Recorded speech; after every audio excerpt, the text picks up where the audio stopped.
Tadi kita jelaskan tentang teknik berbicara PBK ya. P itu adalah pinpoint ya, pinpoint ya. B itu banding harga, banding produk ya. K itu construct. Jadi pinpoint dulu, terus banding produknya kita, keunggulan sama harga. Ketiga adalah construct ya. Kedua adalah FKBI ya, FKBI, feature, kelebihan, ya, benefit, evidence. Ya. Feature itu adalah tadi yang masih ingat ya, kita ekstrak untuk pinpoint. Pikirkan pengguna produk dan bayangkan situasi yang mungkin diketemukan dengan pengguna ya. Jadi yang dengan fitur, kelebihan, benefit, dan evidence ini udah kita bisa jelaskan. Bayangkan produk yang ini kalau dipakai sama kliennya kita, mereka mungkin ada dalam kondisi apa yang butuh produk ini.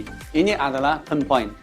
Menulis keterampilan teknis berbicara tentang skenario ya. Jadi kesulitannya apa? Tadi dalam kondisi apa yang kamu punya kendala, ketegangan ya. Target penjualan, siapa yang butuh? Nah, biasa teman-teman apa yang butuh? Ya. Terus yang interaksi dengan yang interaksi dengan yang banyak mungkin pertanyaan atau siapa yang mau, siapa yang punya masalah. Ya. Teknis berbicara cost effective ya. Ini yang harganya disebutkan dulu, harganya asli misalnya 300.000 ya. Interaksi, ayo teman-teman yang biasa beli berapa duit ya. Habis itu kita promo yang di sini berapa. Nah, yang interaksi tidak harus follower ya, tidak harus penonton. Bisa suruh orang kita sendiri ya, comments. Jadi biar kelihatan rame.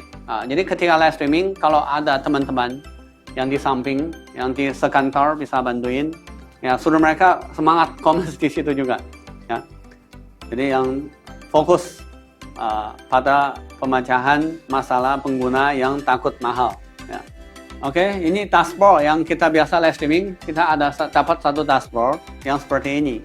Jadi ada beberapa hal yang kita perlu tahu. Pertama adalah GMV. GMV adalah gross merchandise value. Namanya sebenarnya omset ya, omset. Tapi omset ini udah termasuk ongkir. Ya, ongkir juga termasuk. Bukan yang kita jualan 38 juta, kita yang nanti bisa tarik 38 juta ya. Ini ada ongkir. Ongkir di sama platform fee juga udah masuk. Jadi ini yang pokoknya sebelum gross profit ya. Jadi sebelum kita potong macam-macam. Terus GPM. GPM itu adalah per 1.000 orang ya. GPM di sini. GPM adalah per 1.000 orang, biasa mereka belanja berapa duit. Kenapa kita harus tahu per 1.000 orang?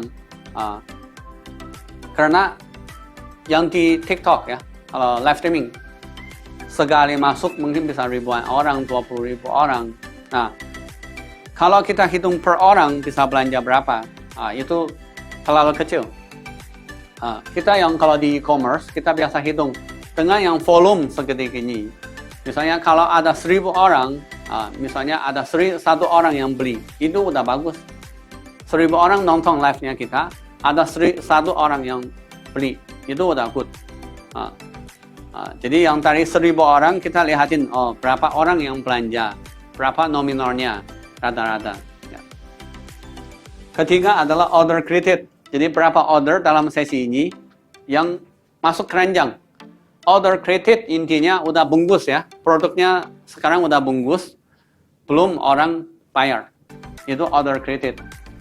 Order paid intinya orang udah bungkus barang, dia udah masuk ke keranjang dan dia udah bayar di kasir, ya, itu order paid. CTR adalah berapa persen dalam 100 orang, berapa persen atau berapa orang yang klik ke keranjang itu. Nah, di sini, yang di sini ada produk-produknya. Produknya ini, di sini misalnya 100 orang nonton, ada 8 orang yang klik. Ada yang 7 orang, ada yang 5 orang, ada yang 3 orang. Tapi kalau kali 1000, misalnya, oke. Jadi kalau 1000 orang berarti 87 orang. Ya, oke. CTR lebih tinggi lebih bagus apa lebih rendah lebih bagus? Bagi host CTR. Ini orang kliknya lebih tinggi ya. Lebih tinggi intinya lebih berminat kan. Kalau lebih rendah berarti orang tidak berminat. Kenapa tidak berminat? Karena hostnya kita omong kurang menarik. Orang tidak merasa dia butuh produk ini. Ya. CO rate itu adalah check out. Jadi orang udah klik, udah masuk keranjang tapi tidak bayar. Kalau tidak bayar berarti hangus. 24 jam order otomatis cancel. Ketujuh adalah comments. Kalau comments lebih banyak lebih bagus apa lebih sedikit lebih bagus? Lebih banyak ya, lebih ramai ya. PCU ini adalah peak viewers ya. Berapa orang yang paling tinggi? Misalnya paling tinggi ada 160. Ini 152 ya, 152 orang di sesi live streaming selama misalnya 2 jam, 3 jam.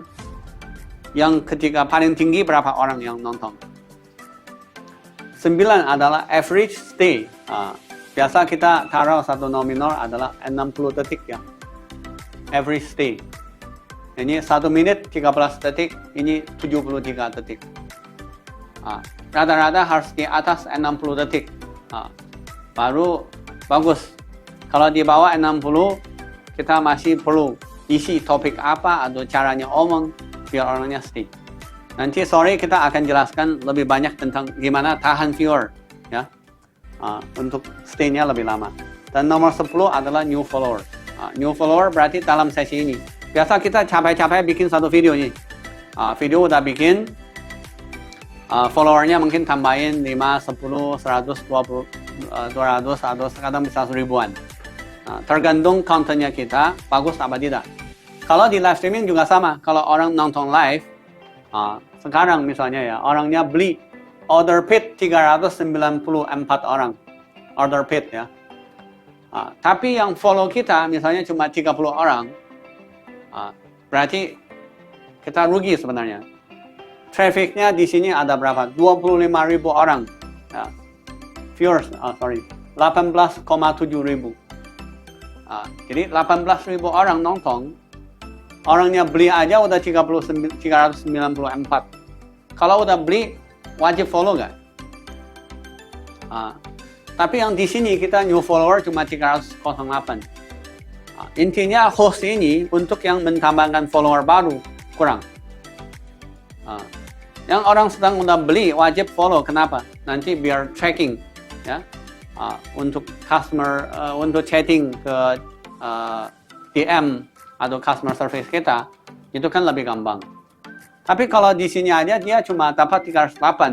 Intinya host ini tidak bisa mengarahkan orangnya follow. Kenapa kita pengen orangnya follow kita? Kenapa?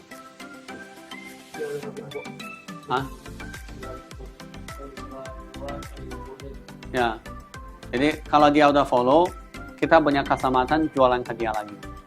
Kalau tidak follow, berarti kebetulan. Hari ini dia kebetulan direkomendasi oleh sistem nonton live-nya kita. Besok-besok belum tentu. Jadi orang udah bergabung di sini, udah stay di sini 1 menit. Harus kita ajak dia, ayo follow akun ini. Dan memberikan benefit ke depannya. Ya. Oke.